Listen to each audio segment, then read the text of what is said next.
उसमें श्री राम का सौंदर्य भी सेतु के रूप में सामने आता है। पर जब समुद्र पर सेतु का निर्माण हो गया तो भगवान श्री राघवेंद्र ने प्रसन्नता से कहा कि सेना पार हो।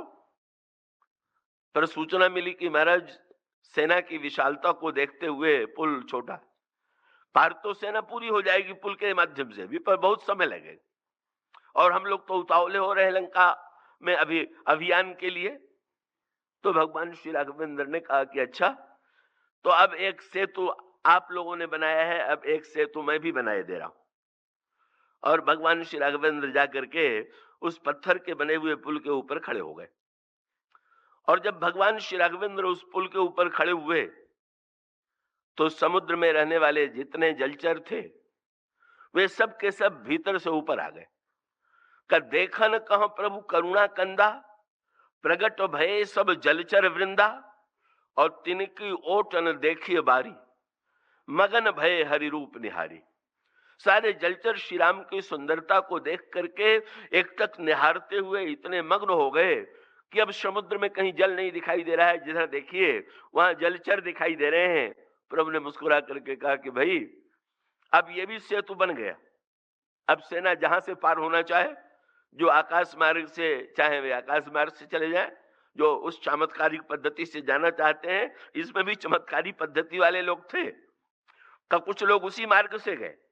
लेकिन गोस्वामी जी ने कहा अधिकांश व्यक्ति जो है, अधिकांश सेना कैसे गई? सेतु बंध अति भीर भई, कपि नभ पंथ उड़ाए, अपर जलचरण ऊपर, चढ़ी चढ़ी पार ही जाए। सेना पार हो गई और उसका अभिप्राय कि श्री राम की सुंदरता भी जो है एक सेतु का निर्माण करने वाली।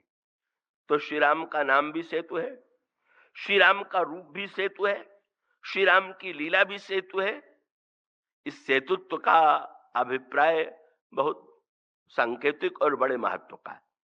वस्तुतः सेतु की जो भूमिका है रामायण में, भगवान राम को ये उपाधि इतनी बार दी गई है कि वो पुनरावृत्ति जैसी लगती है।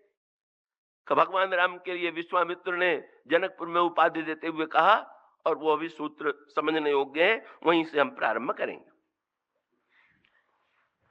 भगवान श्री राघवेंद्र के समग्र व्यवहार को, चरित्र को आप देखिए तो आपको क्या लगेगा कि जैसे नदी के दो किनारों में दूरी होती है और दोनों किनारे के लोग बिना पुल के एक दूसरे से दूर हैं, कैसी प्रकार से समाज की भी तुलना चाहे आप नदी से कीजिए और चाहे समुद्र से कीजिए।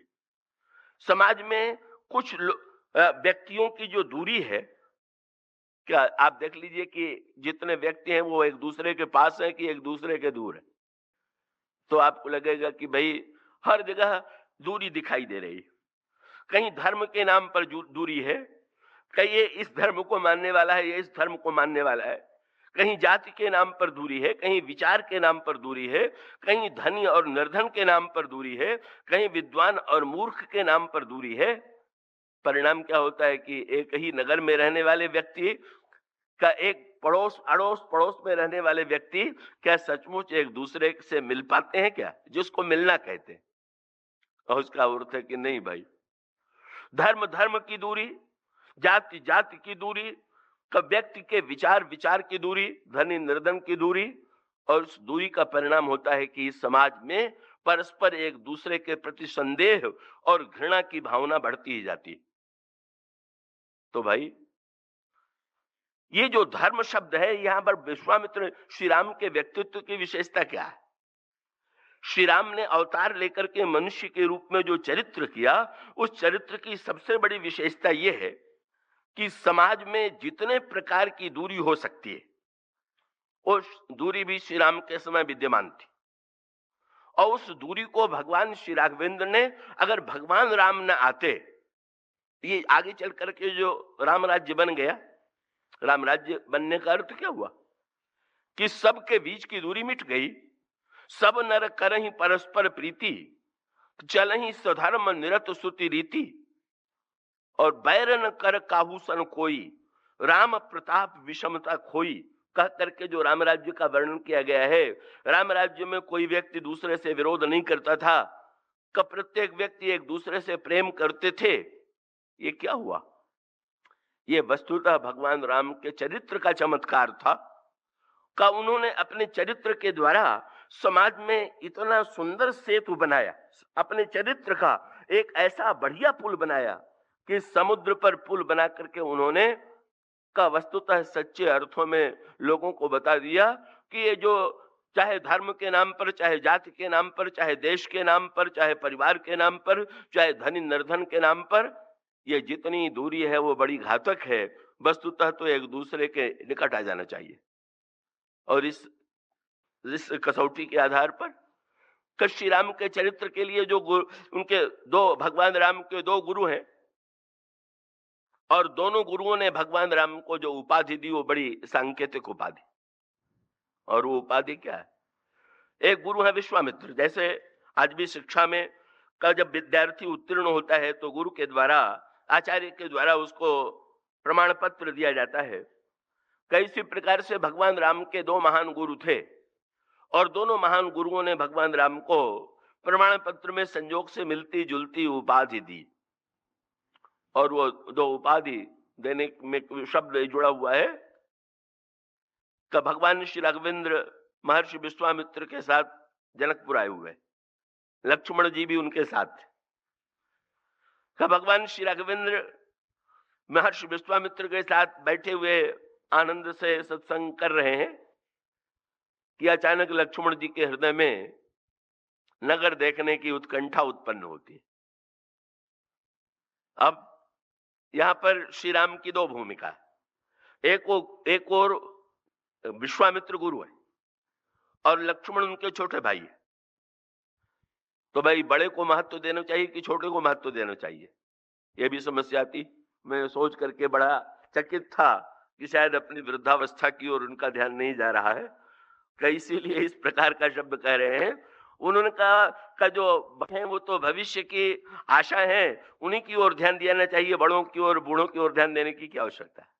पर आप विचार करके देखिए, इसका सांकेतिक अभिप्राय यह है कि दोनों पक्ष जो है अपूर्ण है। अगर कोई वृद्ध को महत्व दे और बालक को महत्व न दे तो उसने सही कार्य नहीं किया, और अगर कोई बालक को ही महत्व दे और वृद्ध को सम्मान न दे, इसका अभिप्राय यह है कि ना चाहिए जब दोनों को, इसका अभिप्राय कि बड़े को सम्मान चाहिए और छोटे को प्यार चाहिए, ये दोनों देने की आवश्यकता। और ये बड़े को सम्मान और छोटे को प्यार जो दोनों नहीं दे सकता वो उसका दान जो है वो अधूरा है। अब भगवान राम के चरित्र का यही सामंजस्य है कि कहां विश्वामित्र और कहां लक्ष्मण।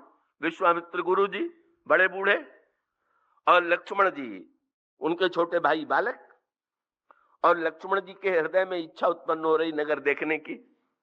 अब यो देखें तो इच्छा भी बच्चों वाली ही है का बड़ों के मन में कथा आदि में बैठने की कई बार आजकल लोग बड़े निराश हो जाते हैं। मैं उतना निराश नहीं होता।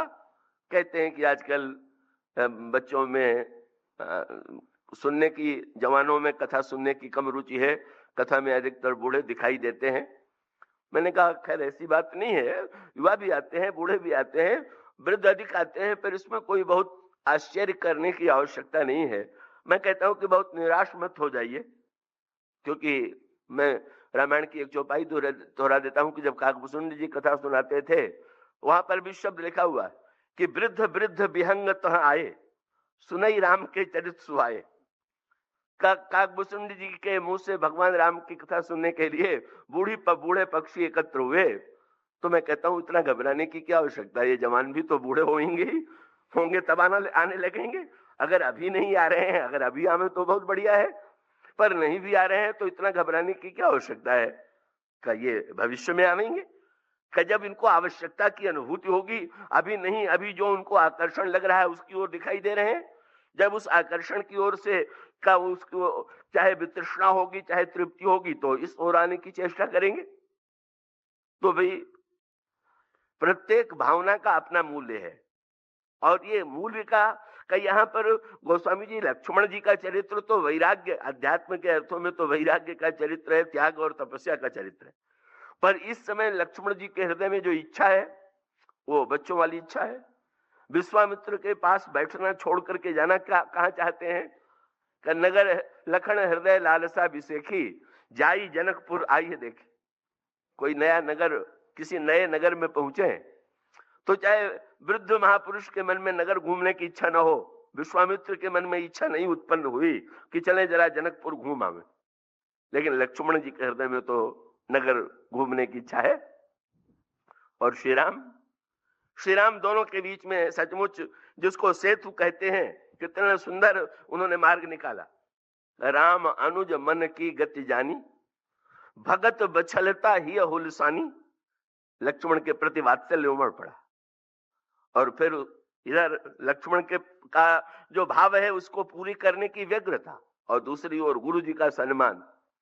तुरंत भगवान श्री राघवेंद्र ने, गोस्वामी जी ने कहा, परम विनीत गुरु जी के चरणों में झुक गए, सकुची मुस्कुराए, प्रणाम किया। गुरु जी समझ गए राम कुछ कहना चाहते हैं। पूछ दिया, राम क्या कुछ कहना चाहते हो? बोले हाँ महाराज। क्या आज्ञा है? बोलो। तुरंत प्रभु ने कहा, नाथ लखनपुर देखन कहीं। लक्ष्मण जी नगर देखना चाहते हैं, पर ये तो नहीं बोल रहे हैं। तो तुरंत गुरु जी का महत्व बढ़ाते हुए कहा, प्रभु संकोच डर प्रकट न कहें, पर आपके संकोच और डर के मारे बोल नहीं पा रहे हैं। तो फिर मैं इनको आज्ञा दे दूं कि जाके देखा मैं। तो हाथ जोड़ करके बोले कि आप मुझे भी आज्ञा दीजिए। विश्वामित्र जी मुस्कुरा करके पूछ सकते हैं, तो ये क्यों नहीं कहते हो कि मैं भी देखना चाहता हूं? तभी कहो कि हम दोनों भाई देखना चाहते हैं। बोले नहीं महाराज, देखने की इच्छा तो लक्ष्मण जी के मन में है, पर जाना तो मैं भी साथ में चाहता हूं। तुम जाके क्या करोगे? प्रभु ने तुरंत कहा, जो रावुर आए सुमय पामो, तो नगर दिखाई तुरंत ले आवो। महाराज ये देखना चाहते, कोई दिखाने वाला भी तो चाहिए। तो अगर आप आज्ञा दे देंगे तो लक्ष्मण को दिखला करके, और शब्द कितना सुंदर, वहां पर शब्द भगवान ने गुरु जी का सम्मान किया। लक्ष्मण देखना चाहते हैं ये भी गुरु जी से कह दिया, पर शब्द उसमें एक जुड़ा हुआ है। साहित्य की विशेषता है। भगवान राम कहते हैं तुरंत ले आऊं।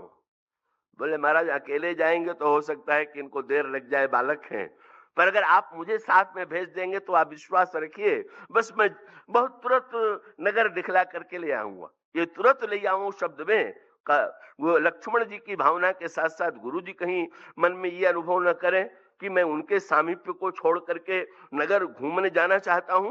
बोले नगर दिखाई तुरंत ले आऊं। वो गुरु जी तो श्री राम के ईश्वरत्व से भी परिचित हैं। श्री राम का ये चरित्र देख करके, ये आचरण देख करके वो तो आंखों में प्रेम के आंसू छलक आए, गदगद हो गए। और तुरंत उन्होंने श्री राम को प्रसन्न होकर के एक उपाधि दिया। बोले सुनी मुनीस कह बचन सप्रीति, कसन राम तुम राखो नीति। राम तुमने नीति और प्रीति, जो बहुत प्रेमी हो जाते हैं वो नीति भूल जाते हैं, और जो नीति के चक्कर में पड़ते हैं वो प्रेम से दूर भागते। पर कहा मुनीस कहा बचन सप्रीति, कसन राम तुम राखो नीति, और उपाधि दिया। बोले धर्म सेतु, यही जो अभी आपके सामने। बोले राम सच्चे अर्थों में धर्म सेतु पालक तुम ताता। राम तुमने सचमुच देख लो एक पुल यहां भी बना दिया, छोटे और बड़े के बीच में भी, नीति और प्रीति के बीच में भी, ईश्वरत्व और मनुष्य के बीच में भी तुमने कितना सुंदर पुल बनाया। जब मुझसे पूछते हो कि आज्ञा हो तो मैं दिखला ले आऊं, तो चरित्र की दृष्टि से तुमने कितनी ऊंची बात कही। और बोले अध्यात्म की दृष्टि से बात कहें तो जीव माया नगर देखना चाहता है, और ईश्वर के रूप में राम ये कहते हैं कि महाराज जीव माया नगर को अपनी आंखों से देखेगा तो उलझ जाएगा, इसलिए मैं दिखलाऊंगा। अगर जीव ईश्वर की माया को ईश्वर की आंखों से देखेगा तो विलंब और उलझने की संभावना नहीं। दोनों का सामंजस्य हो गया। राम तो वस्तुतः तुम्हें तो हम यही उपाधि दे सकते हैं कि तुम धर्म सेतु के रक्षक हो। ये शब्द जरा ध्यान में आप दें। धर्म सेतु माने क्या? धर्म क्या है? धर्म जो है वो व्यक्ति को एक दूसरे से दूर करने वाला है कि मिलाने वाला है? तो भाई दिखाई तो यही देता है कि धर्म तो अधिकांश संसार में तो यही दिखाई दे रहा है कि एक दूसरे से दूर ही करने वाला बना हुआ। लेकिन अगर रामायण का आदर्श सामने हो, श्री राम के चरित्र का आदर्श सामने हो, तो धर्म भाई दूर करने वाला नहीं होना चाहिए, हो नहीं सकता। धर्म मिलाने वाला। कब एक अंतर आपसे हम बतावें, धर्म की दो व्याख्या हो सकती है। क्या? कई एक व्याख्या तो जो लोग मानते हैं कि प्रत्येक धर्म वाला अपना अलग अलग धर्म मान करके अपने धर्म की प्रशंसा, दूसरे धर्म की निंदा करे। पर वहीं तक बात थोड़ी रुक जाती है। पहले धर्म धर्म में भेद होता है, पर एक ही धर्म के मानने वालों में फिर जाति का भेद होता है। एक जाति वाला अपनी श्रेष्ठता और दूसरी जाति की निंदा करता है। तो पहले तो एक एक धर्म के नाम पर, फिर धर्म में भी जो बटे हुए वर्ण हैं उनके नाम पर, फिर उसके बाद विचारधाराओं के नाम पर, ऐसा लगता है कि धर्म के नाम पर समाज में चारों ओर टकराहट ही दिखाई देती है, संघर्ष ही दिखाई देता है। तो भाई धर्म का उद्देश्य ये तो नहीं हो सकता है का धर्म का जो उद्देश्य है का वो तो वस्तुतः का एक दूसरे के निकट लाना है, एक दूसरे के पास ले आना है। और इसको अगर आप देखना चाहें तो श्री राम, भगवान राम के संदर्भ में देख लें। धर्म की दो व्याख्या हो सकती है, एक प्रसंग महाभारत का है और दूसरा रामायण का। और दोनों में लगता है कि धर्म की दोनों तरह से व्याख्या की जा सकती है, निकट लाने वाली और पास लाने वाली। और वो व्याख्या कौन सी है? ये एक ऐसे महापुरुष हैं कि जिनके विषय में हमारी पौराणिक मान्यता यह है कि वो त्रेता युग में भी थे और द्वापर युग में भी थे। और ये महापुरुष हैं भीष्म, ये महापुरुष हैं परशुराम। परशुराम जी का और भगवान राम का भी संवाद रामायण में आता है, और परशुराम और भीष्म का संवाद जो है वो महाभारत में आता है। और वर्ण की दृष्टि से देखें तो यहाँ भगवान राम क्षत्रिय हैं और परशुराम ब्राह्मण है, और वहां पर भी भीष्म क्षत्रिय हैं और परशुराम ब्राह्मण है। लेकिन दोनों में धर्म की व्याख्या की दो दृष्टि देखिए। एक व्याख्या दूर करने वाली व्याख्या हो गई, और एक व्याख्या जो है वस्तुतः भीष्म और परशुराम के संदर्भ में धर्म जो है एक दूसरे से टकराहट और विरोध का माध्यम बन गया, और परशुराम और भगवान राम के संदर्भ में धर्म जो है एक दूसरे को दूर करने वाले के स्थान पर एक दूसरे को मिलाने वाला बन गया।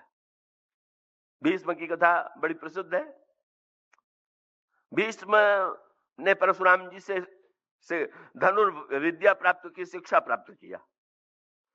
और इसके पश्चात भीष्म के चरित्र में एक ऐसा वर्णन आता है कि जब काशीराज ने अपनी कन्याओं का स्वयंवर किया तो यद्यपि वे वचन दे चुके थे कि मैं विवाह नहीं करूंगा, पर मन में कौतूहल हुआ कि चलूं मैं भी तो देखाऊं स्वयंवर सभा, विवाह नहीं करना है तो देखने में क्या आपत्ति। और वो काशीराज की स्वयंवर सभा में भीष्म पहुंच गए। जिस समय अन्य राजाओं ने देखा कि भीष्म भी आए हुए हैं तो कानाफूसी होने लगी, व्यंग विनोद होने लगा। बोले ये क्या करने आए, क्या विचार बदल गया क्या? लगता है कि पिता को दिया गया वचन अब भुला करके अब विवाह की इच्छा उत्पन्न हो गई। किसी ने व्यंग कर दिया, अरे अब ये तो वृद्ध हो गए, अब क्या विवाह करेंगे, ये तो व्यर्थ ही आए हुए हैं। भीष्म के कान में शब्द चला गया। भीष्म बड़े तेजस्वी क्षत्रिय हैं, बड़े योद्धा हैं और बड़े धर्मात्मा है, इसमें भी संदेह नहीं। लेकिन धर्म की परिपूर्णता है कि नहीं, बस ये मुख्य बात का परिणाम क्या हुआ कि अब भीष्म को ऐसा लगा कि ये मेरे पौरुष की हंसी उड़ा रहे हैं, मैं इनको बता दूंगा कि मुझ में क्या पौरुष। तो तुरंत उन्होंने काशीराज की सभा में चुनौती दे दिया कि मैं इन तीनों कन्याओं का हरण करके ले जा रहा हूं, जिसमें सामर्थ्य है वो रोकने की चेष्टा करे। और उन्होंने सचमुच भीष्म से जिसने सामने आने की चेष्टा की, इतने पर प्रतापी पौरुषवान की कोई टीका नहीं। लेकिन फिर वही बात आई कि भाई अपने पौरुष प्रदर्शन की इतनी वृत्ति मन में बनी हुई है। कोई व्यंग कर रहा है तो पहले देखने आए थे, पहले ये विचार लेके नहीं आए थे कि मुझे उसमें कोई हस्तक्षेप करना है, पर लोगों ने कुछ कह दिया तो तिल मिला गए और उस रजोगुण में आकर के हरण कर लिया उन्होंने। दो कन्याओं का विवाह उन्होंने दो भाइयों से कर दिया, पर तीसरी कन्या ने कहा कि आप मुझसे विवाह कीजिए, आपने हरण करके मेरा जीवन नष्ट किया है, अब दूसरा कोई मुझसे विवाह नहीं करेगा। भीष्म कहने लगे कि पिताजी ने मुझे वचन दिया है, पिताजी को मैंने वचन दिया, मैं तुमसे विवाह नहीं करूंगा। परिणाम क्या होता है, वो कन्या दुखी होती है और अंत में ये सोच करके परशुराम जी के पास जाती है कि ये भीष्म के गुरु हैं, ये अगर कह देंगे तो भीष्म बाध्य हो जाएंगे मुझसे विवाह करने के लिए। जा करके भी परशुराम जी से कहा कि आपका शिष्य बड़ा अन्याय कर रहा है, आप उसको रोकिए। परशुराम को भी लगा कि ये मेरे शिष्य का कार्य अनौचित्यपूर्ण है, अगर विवाह नहीं करना था तो कन्या को लाना नहीं चाहिए था, ये तो बहुत बड़ी भूल है। आकर के उन्होंने कहा, और उन्होंने कहा तुम विवाह करो। उन्होंने कहा मैंने पिता को वचन दिया है। उन्होंने कहा मैं गुरु हूं, क्या पिता के वचन से गुरु के वचनों का महत्व कम है क्या? तुमने पिता को वचन दिया था, पर गुरु के रूप में मैं आदेश देता हूं, तुम स्वीकार करो। आप देखेंगे धर्म में टकराहट बार बार हो रही। भीष्म ने कह दिया ना, मैंने तो पिता को जो वचन दिया है उसी धर्म को धर्म मानूंगा, आपके आदेश को नहीं। परशुराम को भी क्रोध आ जाता है, वो भी अपने को रोक नहीं पाते, और रोक न पाने के बाद फिर वो कह देते हैं कि तुम सीधे नहीं मानोगे तो हम तुमको शस्त्र से भी मनमाना जानते हैं। तो फिर चुनौती दे दिया चेले ने भी कि आप ही थोड़ी शस्त्र जानते हैं, मैं भी तो जानता हूं, बताइए। देखिए बात बढ़ गई, दोनों ओर से अस्त्र शस्त्र खिंच गए, युद्ध होने लगा। और इतना युद्ध 26-27 दिन तक चलता रहा, और अंत में दोनों बड़े गुरु चेला, गुरु से ही तो चेले ने सारी अस्त्र की शिक्षा प्राप्त की थी। परिणाम क्या हुआ कि युद्ध का निर्णय ही नहीं हो पा रहा, और जब निर्णय नहीं हो पाता है तो अंत में दोनों ने ब्रह्मास्त्र चढ़ा दिया, और ब्रह्मास्त्र दोनों के धनुष पर जब चढ़ गया तो संसार जलने लगा। देवता मुनियों ने दोनों ने प्रार्थना किया कि महाराज आप लोग कृपा करके किसी तरह से शस्त्र वापस ले लीजिए। फिर भी दोनों की वृत्ति सामने आई। क्या भीष्म से देवताओं ने कहा कि तुम्हारे ये गुरु हैं, तो चेले को चाहिए कि गुरु के सामने झुक जाए, तो तुम ब्रह्मास्त्र को पहले वापस ले लो, परशुराम जी बाद में ले लेंगे। पर भीष्म ने कहा कि ना, मैं पहले वापस नहीं लूंगा। क्यों? बोले मैं क्षत्रिय हूं, ये ब्राह्मण है, क्षत्रिय का कार्य शस्त्र चलाना है, इसलिए अगर अस्त्र वापस करें तो ये पहले करें, मैं पहले करने वाला नहीं। लोगों ने उन्हीं को मनाया, महाराज आप ही कृपा करो, आप ही शस्त्र ब्रह्मास्त्र वापस ले लो। मान गए, ले लिया वापस। परिणाम हुआ वो बात वहीं रह गई, वो झगड़ा आगे तक बढ़ता गया। वो कन्या ही आगे चल करके शिखंडी के रूप में जन्म लेकर के भीष्म के संहार का हेतु बनती है। और इस घटना की प्रतिक्रिया परशुराम पर क्या हुई कि परशुराम जी पर यह प्रतिक्रिया इसकी हुई कि उन्होंने उसी दिन से प्रतिज्ञा कर लिया कि आज से मैं किसी क्षत्रिय को शस्त्र शिक्षा नहीं दूंगा, धनुर्बाण की शिक्षा नहीं दूंगा। एक को मैंने ये शिक्षा दिया तो वो मेरे विरुद्ध ही उसने इस प्रकार से इसका प्रयोग किया, इसलिए क्षत्रिय मात्र को भी मैं अस्त्र से वंचित रखूंगा। महाभारत का इतिहास ये है। अब जरा रामायण का इतिहास देखिए, जहां दोनों राम आमने सामने खड़े हैं, और संजोग से यहां पर भी एक क्षत्रिय एक ब्राह्मण, और यूं विचार करके देखिए तो परशुराम और भीष्म से तो बड़ा गहरा नाता। देखिए धर्म की दोनों तरह की व्याख्या हो सकती थी, वो हुई यहां पर भगवान राम के संदर्भ में। जब परशुराम आते हैं तो विश्वामित्र और परशुराम का मिलन होता है, और विश्वामित्र जी भगवान राम और लक्ष्मण को भी ले जाकर के का विश्वामित्र मिले पुनि जाई, पद सरोज मेले दो भाई। का विश्वामित्र जी ने कि दोनों भाइयों को परशुराम जी के चरणों में प्रणाम कराया, दंडवत कराया, और भगवान राम और लक्ष्मण ने साष्टांग प्रणाम किया। अब पूरी प्रक्रिया पर आप ध्यान दीजिए। कब भगवान श्री राघवेंद्र जब परशुराम जी के चरणों में साष्टांग प्रणाम करते हैं, लक्ष्मण जब साष्टांग प्रणाम करते हैं, तो इसका अभिप्राय क्या कि अगर विजेता का गर्व भगवान राम के मन में होता कि मैं तो विश्व विजेता हूं, जिस शंकर जी के धनुष को कोई नहीं तोड़ पाया उसे मैंने तोड़ा, तो मैं तो शंकर से बड़ा हूं, और परशुराम तो शंकर के चेले हैं इसलिए मुझसे छोटे हैं। तो ये व्याख्या करके भगवान राम सोच सकते थे मैं परशुराम जी को क्यों प्रणाम करूं, मैं तो शंकर के धनुष को तोड़ने वाला शंकर से भी महान, इनकी मेरी क्या तुलना है। पर यह व्याख्या तो भगवान राम के मन में नहीं आती। कब विजेता बनने के बाद बस यही तो सर्वत्र संतुलन जो है भगवान राम के चरित्र में आपको पग पग पर मिलेगा। इसीलिए जब एक बार मैंने कथा सुनी तो मैं तो बड़ा निराश हुआ कि लोगों की दृष्टि क्या हो गई है। और मैंने सुना कि जब धनुष तोड़ चुके भगवान राम और सीता जी जयमाल पहनाने के लिए आई तो श्री राम अकड़ के खड़े हो गए कि वाह, मैं सिर झुकाऊं। सीता जी का हाथ पहुंच नहीं रहा है और श्री राम अकड़ करके सिर झुका नहीं रहे। बड़ी लंबी कथा हुई और श्री राम का सिर झुकवाने के लिए उन वक्ता महोदय ने बड़ा द्राविड़ प्राणायाम किया। बोले अब सीधे नहीं झुक रहे हैं, सीता जी पहनावे कैसे? तो लक्ष्मण जी ने तुरंत प्रभु के चरणों में प्रणाम किया। जो उनको उठाने के लिए प्रभु उठे तो सीता जी ने तुरंत गले में जयमाल डाल दिया। क्या कौतूहल बना दिया गया श्री राम के चरित्र को। क्या यही श्री राम का गौरव है कि धनुष टूटने के बाद श्री राम इतने अकड़ गए कि अब राम सिर नहीं झुकावेंगे? ये श्री राम की महिमा आप बता रहे हैं कि श्री राम की महिमा को आप नीचे गिरा रहे हैं? अरे गोस्वामी जी ने कहीं लिखा क्या? गोस्वामी जी तो ये संकेत भी नहीं देते। वो तो गोस्वामी जी कहते हैं, जाई समीप राम छवि देखी, रही जनु कुंवर चित्र और रेखी, चतुर सखी लखी कहा बुझाई, पहिरावहु जयमाल सुहाई, सुनत जुगल कर माल उठाई। और लिखा क्या? प्रेम विवश पहिराए न जाई। प्रेम के कारण श्री सीता जी ये सोचती हैं कि अगर जयमाल पहना दूंगी तो दर्शन तुरंत यहां से वापस चले जाना पड़ेगा। कम से कम जितने देर तक जयमाल नहीं पहनाती हूं तब तक का ये दर्शन होते रहेंगे। इस दिव्य प्रेम की भावना से सीता जी जयमाल नहीं पहना रही।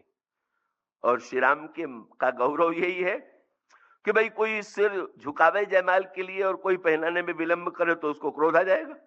लेकिन भगवान राम तो मुस्कुरा करके मानो यही अनुभव करते हैं कि नहीं नहीं, श्री राम तो अखंड ज्ञान है, सीता जी मूर्तिमती भक्त है। भगवान राम का तात्पर्य था कि ज्ञान के द्वारा भले ही शिव धनुष का विनाश हो जाए, पर ज्ञान की शोभा भक्ति के सामने झुक जाने में ही है, विनम्रता में ही है, अकड़ने में नहीं। तो श्री राम का व्यक्तित्व का ये सिद्ध करना, मानो हम लोग करते क्या है कि श्री राम की व्याख्या करते करते अपने चरित्र को ही घुसेड़ देते हैं वहां पर और अपने स्वभाव को राम के स्वभाव से मिला देते।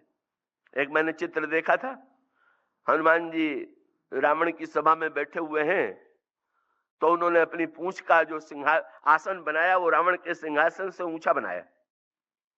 तो जिसने चित्र बनाया उसके मन में यही बात आ गई कि हनुमान जी अगर रावण की सभा में हाथ जोड़ के खड़े हो जाएंगे तो हनुमान जी की हेठी हो जाएगी।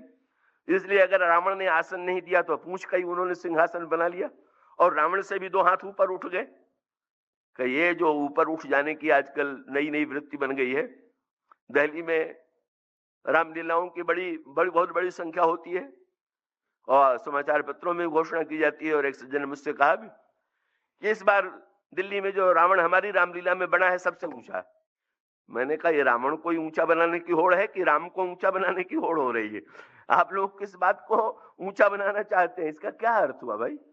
श्री राम की विलक्षणता, श्री राम के व्यक्तित्व की परिपूर्णता यह है कि धनुष टूटने के बाद श्री सीता जी अगर जयमाल में विलंब करती हैं तो भगवान श्री राघवेंद्र आनंद ले रहे हैं, उस प्रेम का आनंद ले रहे हैं। श्री सीता जी ने तो प्रभु के चरणों में प्रणाम नहीं किया। गौतम तीय गति सुरत करी, नहीं परसत पग पानी। सखियां सीता जी से कहती हैं श्री राम के चरणों में प्रणाम कीजिए, और श्री सीता जी प्रणाम नहीं कर रही हैं। कैसा लगा श्री राम को? बोले मन विहसे, खूब आनंद ले रहे हैं। मन विहसे रघुवंश मणि, प्रीति अलौकिक जानी। श्री सीता जी का प्रेम बड़ा अलौकिक है, इस बात का प्रभु आनंद ले रहे हैं। ये जो श्री राम का स्वभावशील दिखाई देता है आपको।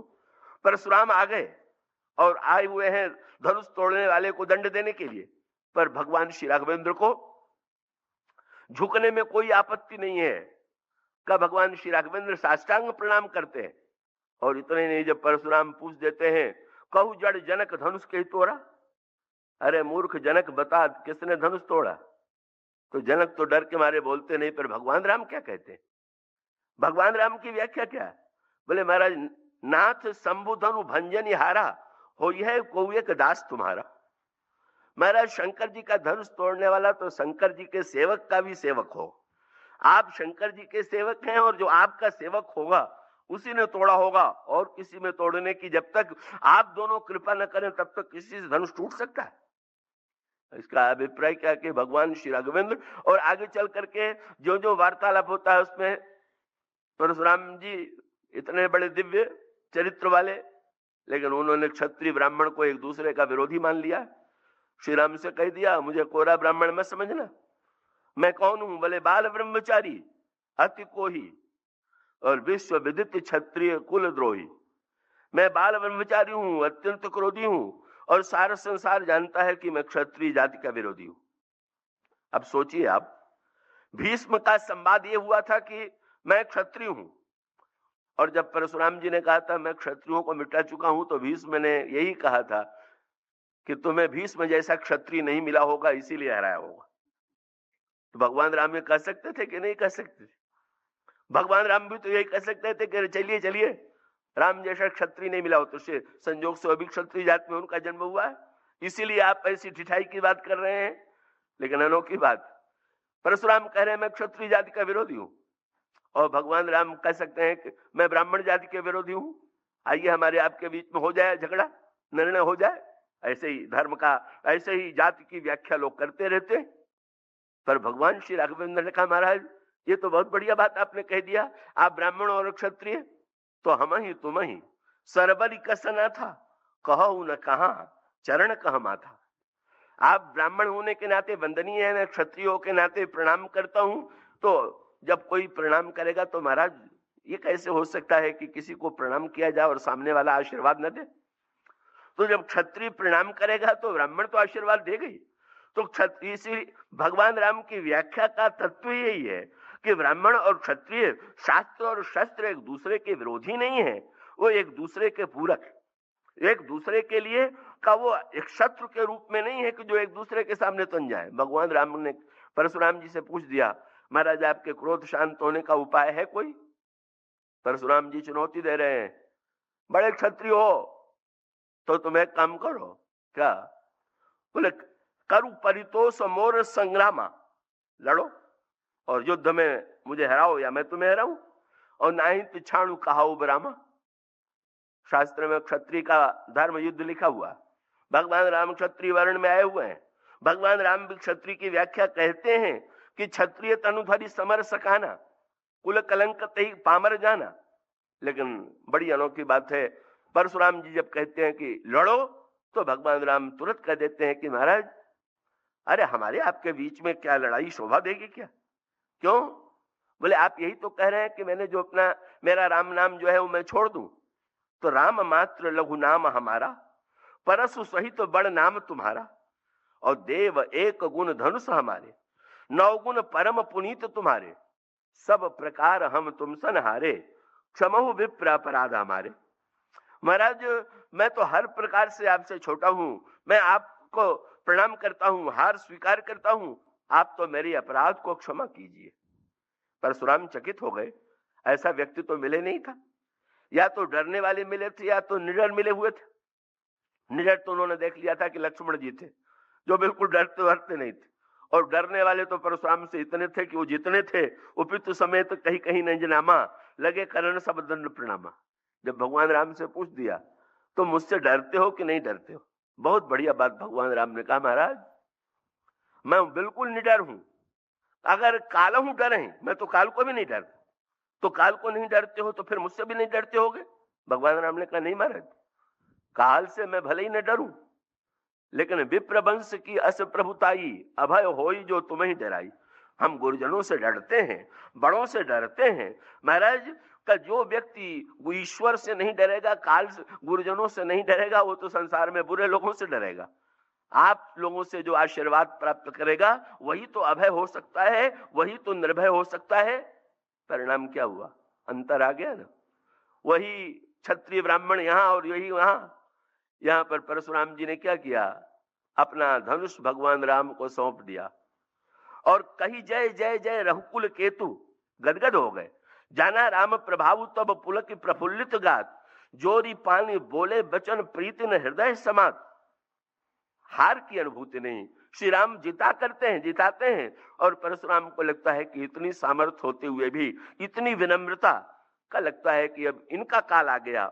शस्त्र का सदुपयोग राम जैसा कर सकते हैं, वैसा नहीं कर सकता। इसलिए वो अपना धनुष दे करके कही जय जय जय रघुकुल केतु, भृगुपति गए बनहि तप हेतु। ये जो दोनों महाभारत और रामायण के इतिहास हैं, क्या प्रकट करते कि भाई आप क्षत्रिय ब्राह्मण के नाम पर वो भी स्थिति उत्पन्न कर सकते हैं जो भीष्म और परशुराम में उत्पन्न हुई, और वो भी स्थिति उत्पन्न हो सकती है कि जो भगवान राम और परशुराम के बीच में उत्पन्न हुई।